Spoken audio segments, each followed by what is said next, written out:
The 36-year-old tragically died in 1962, with an investigation from Los Angeles police noting that her death was caused by a self-administered overdose of sedative drugs and that the mode of death is probable suicide. This evening, Monroe is among a brilliant cast for The Misfits, which airs from 6:35 p.m. on Great Movies Classic. The film, which was released a year before Monroe's death, follows the story of a cowboy joining three other misfit wanderers, namely a rodeo rider, a mechanic and a showgirl, to find out the meaning of their lives. It also stars Clark Gable and Montgomery Clift, and saw Monroe crowned World Film Favorite at the 1961 Golden Globes. The Californian actress managed to build a formidable reputation for her comedic blonde bombshell characters, earning her universal acclaim. Such was her impact that she was recognized as one of the 50s and 60s most popular and illuminating figures. Her popularity saw Monroe rub shoulders with heavyweights from all industries, including politics. Among them was John F. Kennedy, to who she famously sang Happy Birthday in 1962, sparking claims she had begun an intimate relationship with the then U.S. president.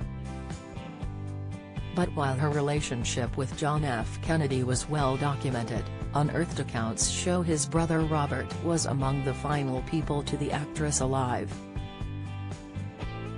Some of Monroe's friendships were poured over in the new Netflix documentary The Mystery of Marilyn Monroe, The Unheard Tapes, including by Anthony Summers, who said he found evidence John F. Kennedy's sibling Robert got into a row with the star on the day she died. The documentary is based on Summers' book Goddess, The Secret Lives of Marilyn Monroe, and is comprised of more than 650 interviews that the author conducted for his book. According to the film, Robert F. Kennedy and his family were in Northern California and were staying with family friend John Bates, an attorney. Several sources in the film argued that Robert F. Kennedy actually visited her in the star's final hours, reportedly to end the affair between her and his brother.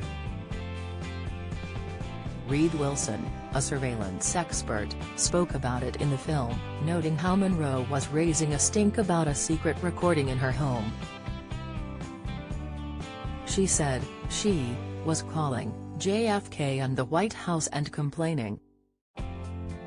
Summers also spoke to wiretapping operative Paris Theodore, who has claimed he also listened to the recordings from Robert F. Kennedy's last visit to Monroe's home. In the tape, Theodore tells Summers he heard the president's brother ask Monroe for what he believed was her diary. Her final days have continued to be of interest to fans of Monroe, as well as conspiracy theorists, with many claiming the star was murdered.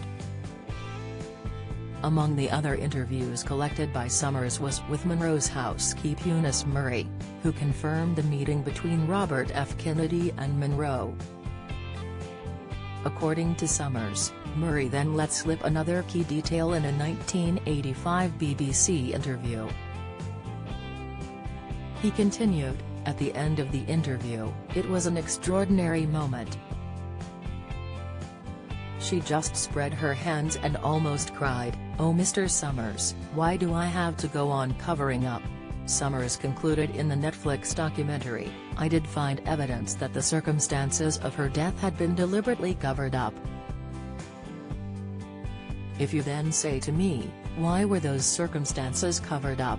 I would say that what the evidence suggests is that it was covered up because of her connection with the Kennedy brothers." The Misfits airs from 6:35 p.m. on Great Movies Classic today.